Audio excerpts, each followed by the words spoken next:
আসসালামু আলাইকুম রহমতুল্লাহ।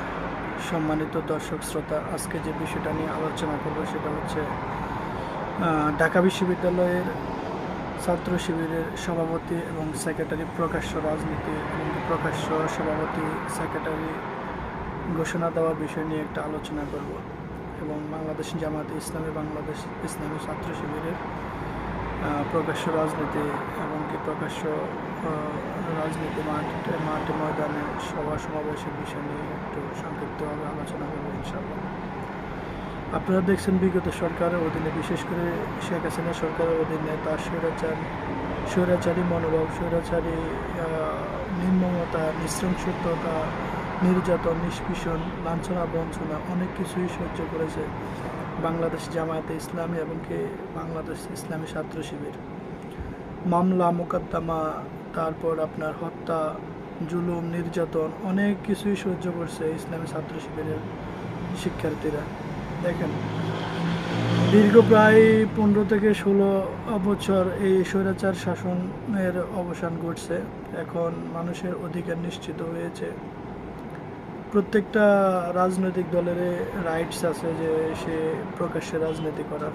এই প্রকাশ্য রাজনীতি থেকে বাংলাদেশ জামাতে ইসলামকে বঞ্চিত করা হয়েছে, বাংলাদেশ ইসলামী ছাত্র শিবিরকে বঞ্চিত করা হয়েছে। তার মানে কি তাদের কি কার্যক্রম বন্ধ ছিল? তাদের কার্যক্রম চলমান ছিল, প্রকাশ্য ছিল না, গোপনে ছিল। কিন্তু তারা নিষিদ্ধ কোনো সংগঠন না, ইন্টারন্যাশনালিও তারা নিষিদ্ধ কোনো সংগঠন না। প্রত্যেকের রাজনৈতিক করার অধিকার আছে, প্রত্যেকটা স্টুডেন্ট শিক্ষার্থীর তাদের সংগঠন করার অধিকার আছে, এটা বাংলাদেশ সংবিধান বলে।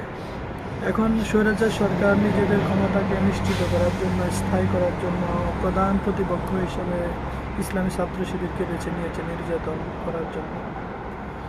বাংলাদেশ ইসলামী ছাত্র শিবির কখনোই এই যে একটা কুধারণা আছে বা একটা নেতিবাচক ধারণা মানুষের মনের ভিতরে বাংলাদেশ আওয়ামী লীগ এবং কি তার সন্ত্রাসী বাহিনী, আওয়ামী লীগের ছাত্রলীগ যে প্রপাগান্ডা ছড়িয়েছে যে ছাত্রলীগ সম্পর্কে, আওয়ামী লীগের অথবা ছাত্রলীগ সম্পর্কে ছাত্রলীগ যে প্রপাগান্ডা ছড়িয়েছিল বা গুজব ছড়িয়েছিল যে ছাত্র শিবিরের রক কাটা কিংবা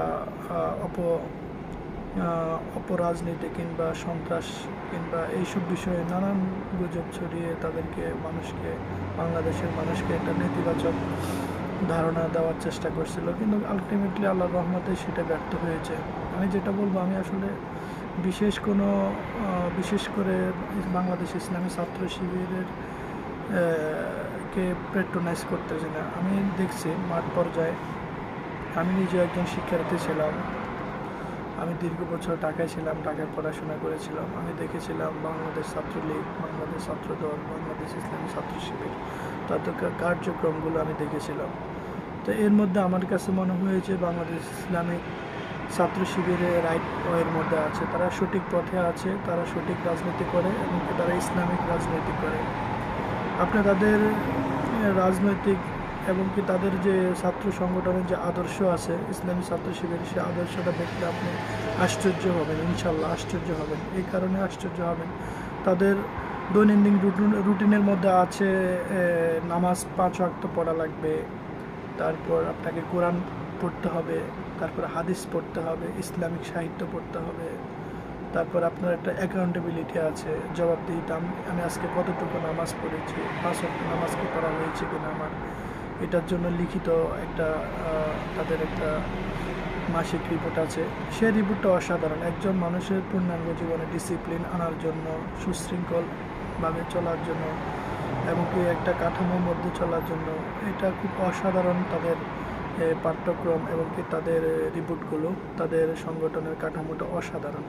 এটা অন্য অন্য ছাত্র সংগঠনে পাওয়া যাবে না।